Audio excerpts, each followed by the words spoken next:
आज अगर बोलूं ना मिलते हैं नेक्स्ट वीक। वो बोलवा नहीं। तौबा तौबा तौबा, थारा मूड खराब कर दिया।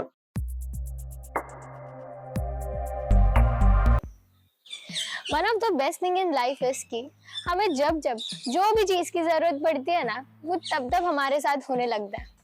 There is this saying ना, everything happens for a reason, either a blessing or a lesson।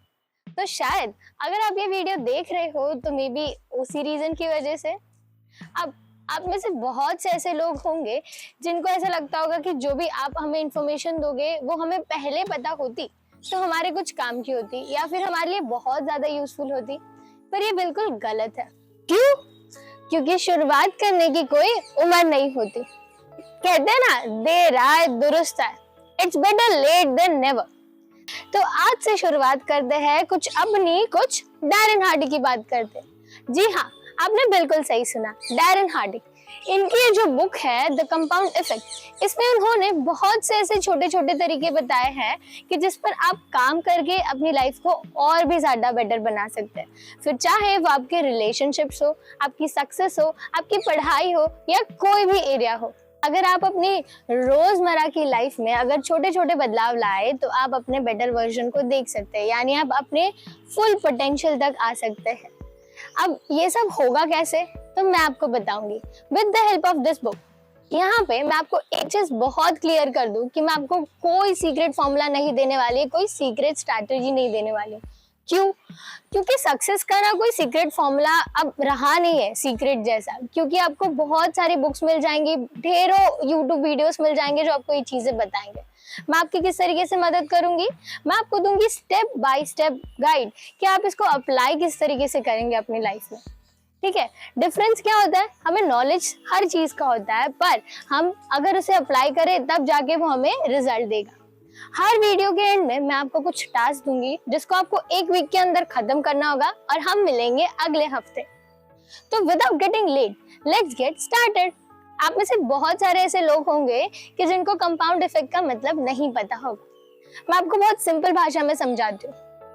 Compound effect यानी अगर छोटी छोटी चीजों को कंसिस्टेंसी के साथ over the period of time, यानी कुछ दिनों तक, कुछ महीनों तक या फिर कुछ सालों तक किया जाए तो उसका जो रिजल्ट आपको देखने मिलता है वो काफी बड़ा होता है। डोंट वरी, ये समझ आया ना? हम इसको एग्जाम्पल के साथ समझते हैं। अब मैं आपको ना दो चॉइस दूंगी यहाँ पे। एक में कि मैं आपको बोलूँ कि मैं आज आपको 500 रुपीज दे रही हूँ, और दूसरी चॉइस ये है कि आज मैं आपको सिर्फ 2 रुपए दूंगी।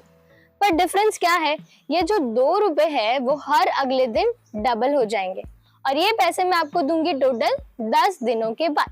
तो कमेंट सेक्शन में बताइए कि आप कौन सा चूज करेंगे। ओके, अब मैं यहाँ आपको बता दूं कि जिसने 2 रुपए चूज किए ना वो सबसे ज्यादा फायदे में है।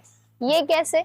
मैंने आपसे क्या कहा था कि ये हर दूसरे दिन डबल हो जाते हैं, यानी पहले दिन आपके पास है 2, दूसरे दिन है 4, तीसरे दिन बने 8, 8 से 16, 16 से 32, 32 से 64, 64 से हुए 128, 128 का डबल 256। 9th डे पे आपके पास है 512 रुपए, और 10th डे पे आपके पास है 1024 रुपीज।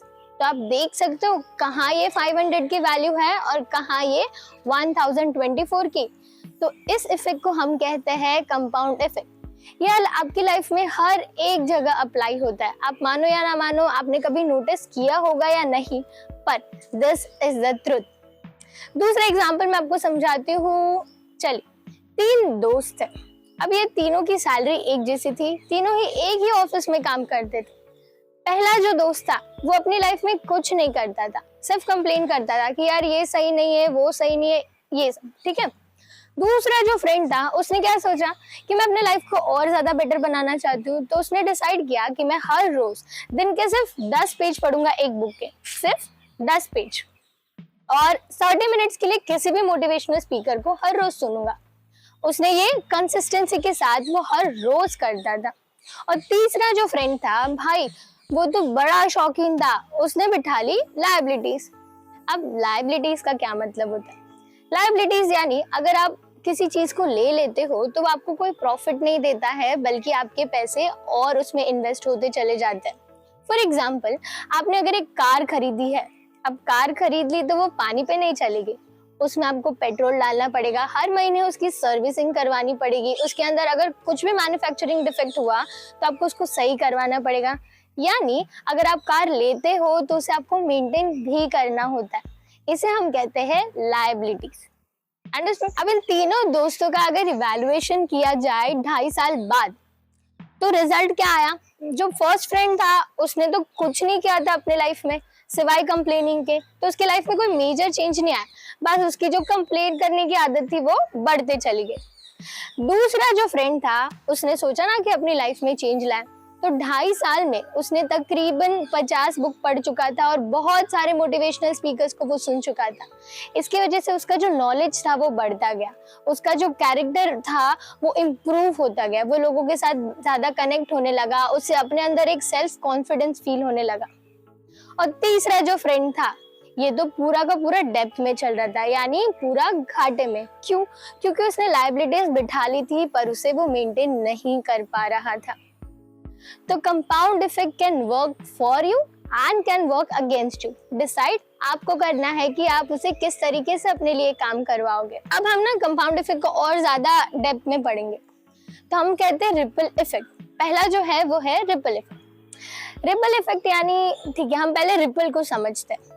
अब जब ठहरे हुए पानी में कंकड़ डालते हो तो क्या होता है, उसके आसपास ना कंसेंट्रिक सर्कल्स बनने लगते हैं। अब इन सर्कल्स को हम कहते हैं रिपल्स। अब आप सोचोगे कि ये हमारी लाइफ में किस तरीके से अफेक्ट करेगा, तो अफेक्ट करता है। आपने बहुत सारे लोगों को सुना होगा ना कि जो इंसान अपनी पर्सनल लाइफ में खुश नहीं है वो अपने प्रोफेशनल लाइफ में भी एक्सेल नहीं कर पाता। यानी कि how you do one thing you do everything. अगर आप अपनी लाइफ में एक पार्ट में अच्छे हो तो आप बाकी सारे पार्ट में भी अच्छे हो। क्यों? क्योंकि उस एक पार्ट को बेटर बनाने के लिए आपने मेहनत करी है and you know the value of that. तो रिपल इफेक्ट नेगेटिव वे में भी काम कर सकता है। अगर आप अपनी प्रोफेशनल लाइफ से खुश नहीं हो या फिर अपनी पढ़ाई से खुश नहीं हो तो आप अपनी पर्सनल लाइफ में भी खुश नहीं रहते। और दूसरा जो है वो है माइक्रोवेव मेंटालिटी। अब इसका क्या मतलब होता है? आज की जनरेशन को सब कुछ ना इंस्टेंट चाहिए, यानी मेहनत किए बिना रातों रात सक्सेस। बट ट्रस्ट मी, ऐसा कोई फॉर्मूला नहीं है। आप किसी भी यूट्यूब वीडियोस को देख लो, किसी भी मोटिवेशनल स्पीकर को सुन लो, कोई आपको ये नहीं बोलेगा कि रातों रात सक्सेस मिलेगी। इनकी मेहनत होती है सालों की, जो एक दिन उनको रिजल्ट देती है और मीडिया वाले छाप देते हैं कि भाई ओवरनाइट सक्सेस है। बट ऐसा कुछ एग्जिस्ट नहीं होता। There are no elevators to success, you have to take the steps. तो हम स्टेप बाय स्टेप आगे बढ़ेंगे तो ऑब्वियसली हमें रिजल्ट देखने मिलेगा। बट आपके अंदर अगर ये माइक्रोवेव मेंटालिटी है तो you are surely not going to excel. तो प्लीज आप इसको हटा दीजिए। अब आपकी लाइफ है, आपको देखना है कि आपको किस तरीके से वर्क करना है। ठीक है, एक इंसान ने 10 पेज पढ़े बुक के तो जरूरी नहीं है कि आप भी पढ़ो। आपको सही लग रहा है आप उतना कीजिए। आपको अगर 3 पेज सही लग रहे तो आप सिर्फ 3 पढ़िए। आप अपनी लाइफ किसी और से नहीं कंपेयर करोगे, बस आप अपने कल से खुद को आज कंपेयर करोगे। अगर आप अपने कल से आज बेटर नहीं हो तो याद रखना कि यू आर गेटिंग वर्स, यानी आप और भी खराब होते चले जा रहे हो। Don't worry, work upon yourself, one thing at a time. तो आज के आपके 3 टास्क है। पहला टास्क है कि आपको डिसाइड करना है whether you want to start और नॉट। दूसरा जो टास्क है वो है find out 3 areas in your life जिसमें आप अभी काम करना चाहते हो। वो कुछ भी हो सकता है। अगर आप एक स्टूडेंट हो तो ये हो सकता है कि आप अपनी नेक्स्ट एग्जाम में अच्छा स्कोर करिए। अगर आप एक वर्किंग प्रोफेशनल हो तो ये हो सकता है कि आप नेक्स्ट प्रमोशन आपको बेटर मिल जाए। अगर आप एक घर के अंदर हो, आप चाहते हो कि आपकी मम्मी और आपके बीच के रिलेशनशिप्स अच्छे हो जाए, वो कुछ भी हो सकता है। पर identify these 3 areas and mark my word कि इसको अपना नोटबुक में लिख के रखोगे। क्यों? Because we all are humans and हमको बहुत अच्छी आदत है भूलने की। तो ना अपनी मेमोरी पे रिलाई मत हो बिल्कुल भी, note down in a book 3 areas जहाँ पे आप अभी काम करना चाहते हो।